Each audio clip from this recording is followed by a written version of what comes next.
Colegio Líder. Esta semana en el curso de lenguaje tenemos el tema de signo lingüístico. Muy bien, el signo lingüístico nos dice que viene a ser la unión entre significado y significante. Ahora, ¿qué es un significado? Un significado nos dice que es el concepto, la definición que nosotros tengamos. Por ejemplo, si a mí me dicen la palabra árbol, inmediatamente a mi cabeza se me va a venir, supongamos, esta figura, ¿ya?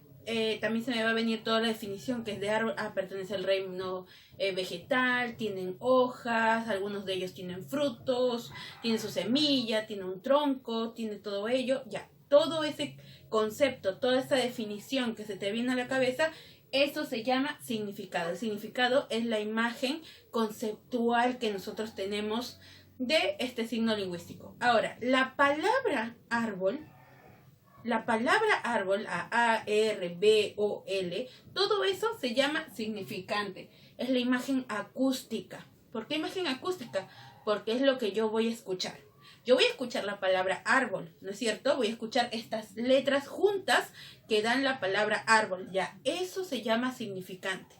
Entonces, todo lo que se me viene, la definición y el dibujo, ¿no es cierto?, de alguna palabra, eso se llama significado. Y la palabra en sí se llama significante. Muy bien, vamos a pasar con las características del signo lingüístico. Nos dicen que primero es arbitraria. ¿Qué significa que es arbitraria? Que es convencional, que es utilizado en muchos lugares como si fuera un símbolo, y es artificial porque depende del hombre para poder hablar de este concepto. ¿Qué significa en sí? Supongamos que esta es la imagen de un gato. Ahora, para nosotros es gato, pero dime, cuando nosotros hablamos de gato, si hablo de significado, ¿cuál sería el significado? Es un animal, es un felino doméstico, ¿no es cierto? Tiene 4 patas, sus 2 orejas, le gusta comer pescado, a muchos de ellos, ya. Todo eso es el significado, ya. Eso es la definición de lo que es gato. Para nosotros, gato, la palabra gato. La definición en todos los lugares es lo mismo. Es el felino doméstico. En todas partes del mundo es un felino doméstico. Pero dime, ¿en todas las partes del mundo se dice gato al felino doméstico? No. Por ejemplo, en Estados Unidos van a decirle cat, ¿no es cierto? En quechua decimos mishi.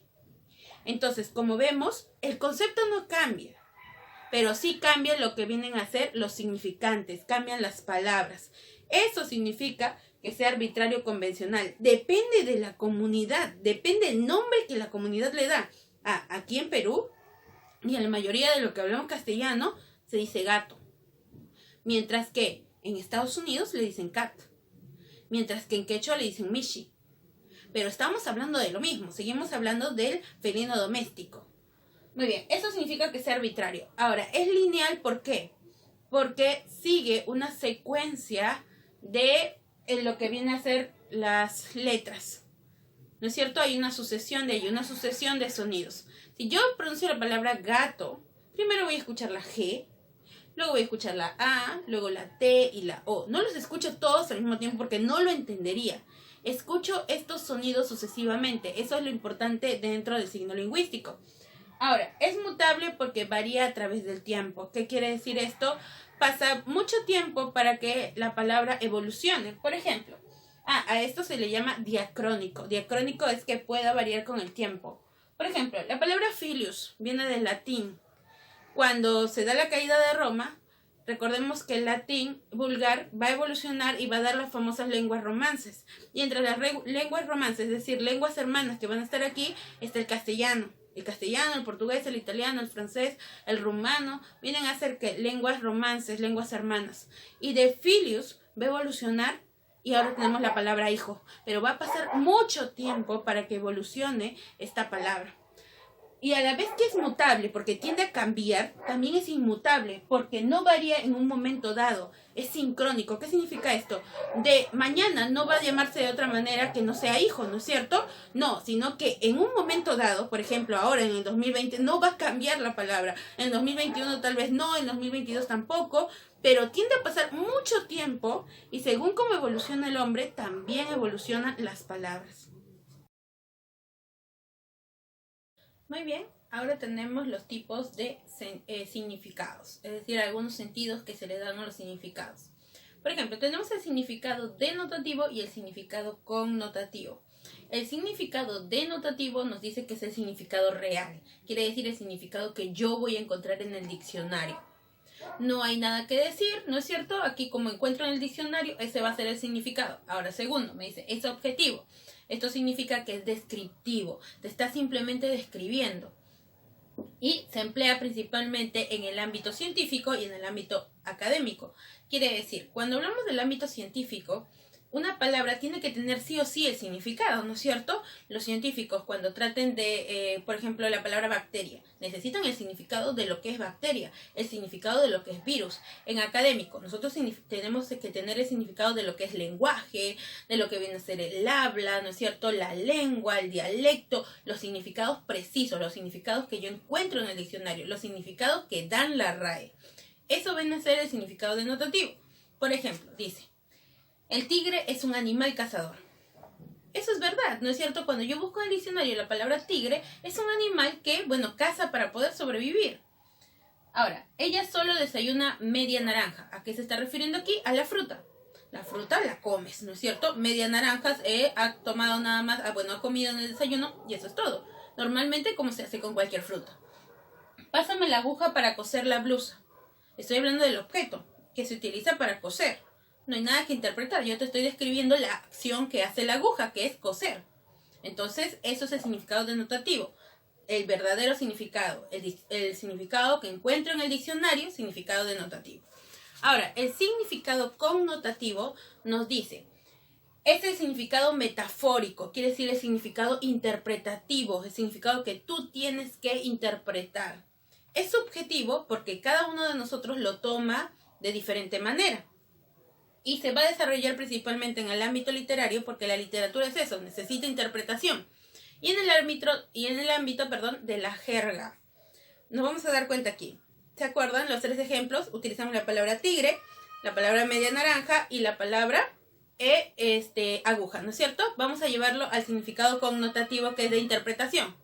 Dice, aquel alumno es un tigre en RM.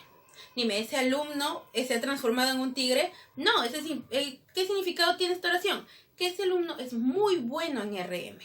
Eso es significado connotativo que tienes que interpretar. Ahora, con la palabra media naranja, ¿no es cierto? Que significaba la fruta en el denotativo. Elsa es su media naranja. Entre los dos forman una naranja. No. ¿Qué tengo que interpretar? Que esa es su pareja, ¿no es cierto? Es una pareja ideal para él. Entonces, eso es el significado connotativo. Y dice, no puedo invitarte al cine porque estoy aguja. ¿Significa que tiene forma de aguja? No, que no tiene dinero. Vemos aquí que es la parte de la jerga, ¿no es cierto? Entonces, como lo vemos, el significado connotativo es para interpretar, mientras el denotativo es el significado real. Bien, chicos, del nivel número 1, esta semana hemos hecho lo que viene a ser el tema de signo lingüístico. Vamos a resolver la parte práctica. No se olviden de resolver, por favor, ahí mismo en su libro lo que viene a ser la lectura. Muy bien, vamos primero con ejercicio de aplicación. Yo les voy a dar ejemplos de cómo hacer y ustedes continúan haciendo los ejercicios en su libro, no hay ningún problema. Veamos. Identifique las clases de comunicación humana de los siguientes ejemplos. Estos son temas pasados que ya hemos hecho. Gestos de desagrado. ¿Es una comunicación humana lingüística o no lingüística? Gestos, no lingüística. Mirada desafiante. ¿Lingüística o no lingüística? No lingüística. Lectura de una obra. Recordemos que lingüística puede ser escrita u oral. Sería lingüística. El programa radial es oral, yo lo puedo escuchar. Lingüística. Muy bien, ustedes continúan haciendo lo demás. Identifique los elementos de las siguientes situaciones comunicativas. También clase anterior. Emisor, receptor, canal, mensaje, código referente. Recordemos, emisor, quien crea. Receptor, quien escucha. Canal, el medio físico por el que se transporta el mensaje. Mensaje, bueno, la información. El código, sistema de signos. Y referente, el tema. Dice, sigilosamente Julio entra a su casa y su esposa le dice, ¿dónde te has metido? Estas son horas de llegar. ¿Quién es el emisor? ¿Quién está hablando? Pues es la esposa, ¿no es cierto? El receptor es Julio. El canal es el aire, ¿no es cierto? Las ondas sonoras por donde se está transmitiendo la información. El mensaje es, ¿dónde te has metido? Estas son horas de llegar. Código, lingüístico porque le está hablando. Y referente, ¿cuál es el tema? Su tardanza, ¿no es cierto? Que ha llegado muy tarde, más de lo habitual. Muy bien, ustedes completan los demás ejercicios. Este es un ejemplo de cómo ustedes tienen que hacer. El siguiente ejercicio dice, clasifica los siguientes signos en iconos, indicios o símbolos. Eso hemos hecho la clase pasada. La estatua de Colón, ¿qué sería? Ah, un icono. ¿Se acuerdan? Un icono es como algo pequeñito, una copia de la verdad porque va con la realidad. El humo en la sala de teatro. Ah, eso es un indicio. ¿Qué te da a entender? Recordemos que los indicios son ¿qué? Pistas. ¿Y el humo qué significa? Ah, hay un incendio ahí. Las palabras son iconos también. Las manchas de lápiz labial en la camisa. Ah, son indicios de que por ahí estuvo con alguien, ¿no es cierto? Son pistas allí. Muy bien, y ustedes completan lo demás. Ahora vamos con las preguntas de rumbo a la universidad. Primero dice, el signo lingüístico es biplánico. ¿Por qué? Profesora, ¿y en las características qué significaba biplánico? Ah, ya, biplánico son los que vimos al inicio. ¿Qué era el signo lingüístico? La unión de significado y significante. Por eso es biplánico, porque tiene dos planos. ¿Y cuáles son esos planos? Significado, significante. Entonces, ¿cuál sería? Posee significado y significante unidos solidariamente, es decir, se ayudan. Siguiente. El que cada lengua emplee un signo lingüístico sin motivación alguno, como gato, español y cat inglés, demuestra el carácter del símbolo que ya hemos hecho. Hasta les puse el mismo ejemplo, que sería arbitrario, porque nosotros utilizamos diferentes significantes para hablar del mismo significado. ¿Qué pasaría si el signo lingüístico no fuera lineal? ¿Se acuerdan? Lineal significa secuencias sonoras. Yo escucho cada uno de los sonidos de las letras, ¿no es cierto?, para poder formar la palabra. ¿Y qué sucedería si no fuese lineal? Todos los componentes del signo lingüístico se expresarían en un solo instante y sería difícil descifrarlo. Imagínate, nadie entendería, ¿no es cierto? Imagínate que todo sea así. Que un solo individuo sea incapaz de modificar un signo lingüístico que lleva tras de sí la fuerza de la tradición, expresa el carácter de signo lingüístico que es inmutable. Recordemos, es decir, tú no puedes agarrar y decir, ¿sabes qué? Yo quiero que hoy ya no exista, que ya no sea la palabra hijo, sino que mañana yo voy a utilizar la palabra, no sé, torte, o no sé, torta. Yo quiero que torta significa lo que significa hijo. Tú no puedes cambiar. ¿Por qué? Porque esto arrastra mucho tiempo, muchos siglos de lo que es su significado. De un día para otro no va a cambiar, no va a variar el signo lingüístico. Completa. El carácter del signo lingüístico excluye la posibilidad de pronunciar dos elementos a la vez. Ah, esto va con la pregunta 5, que es lineal, ¿no es cierto? Tú no puedes pronunciar la G y la A al mismo tiempo. Sí, profesora, G, no. Ahí has pronunciado la G y luego la A. Así ha sonado. No se puede, no puedes pronunciar dos cosas al mismo tiempo. Muy bien. Seguimos. La 11. La polisemia se diferencia de la homonimia, ¿por qué?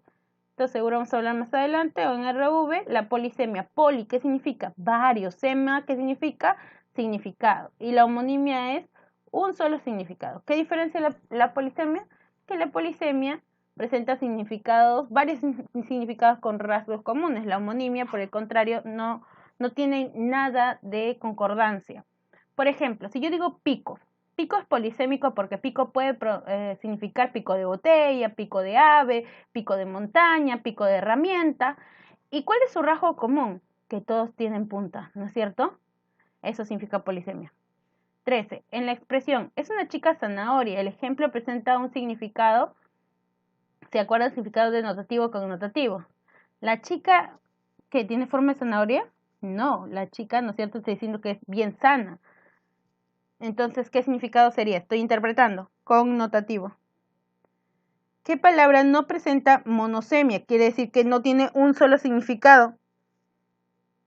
Pabellón.